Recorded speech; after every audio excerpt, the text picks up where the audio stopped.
और इस बीच इस वक्त की बड़ी खबर से अपने दर्शकों को रूबरू करवा देते हैं। प्रधानमंत्री नरेंद्र मोदी को विपक्षी पार्टियों ने एक पत्र लिखा है। सरकार को विपक्षी पार्टियों ने 9 सुझाव दिए हैं। कोरोना को लेकर ये सुझाव विपक्षी पार्टी के नेताओं की तरफ से दिए गए हैं।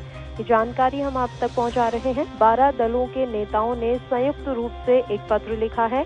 सेंट्रल विस्टा प्रोजेक्ट निर्माण को रोका जाए, ये मांग की गई है संयुक्त पार्टियों की तरफ से। सेंट्रल विस्टा प्रोजेक्ट को लेकर इन दिनों काफी ज्यादा सियासी बवाल देखने को मिल रहा है। साथ ही सुझाव दिया गया है कि घरेलू स्तर पर वैक्सीन का उत्पादन बढ़ाया जाए।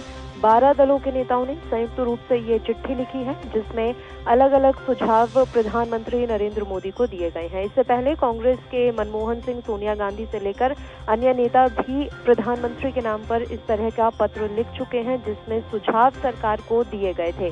अब आज 12 दलों के नेताओं ने ये संयुक्त चिट्ठी लिखी है। 9 सुझाव इसमें दिए गए हैं, जिसमें सेंट्रल विस्टा प्रोजेक्ट निर्माण को रोकने की मांग की गई है। इसके अलावा ये जानकारी मिल रही है कि वैक्सीन उत्पादन को लेकर भी नेताओं की तरफ से मांग की गई है कि घरेलू स्तर पर वैक्सीन उत्पादन को बढ़ाया जाए। इस वक्त की बड़ी खबर एएनबी न्यूज पर इस समय आप देख रहे हैं। देश दुनिया की खबरों के लिए एएनबी न्यूज को सब्सक्राइब करें और बेल आइकन दबाएं।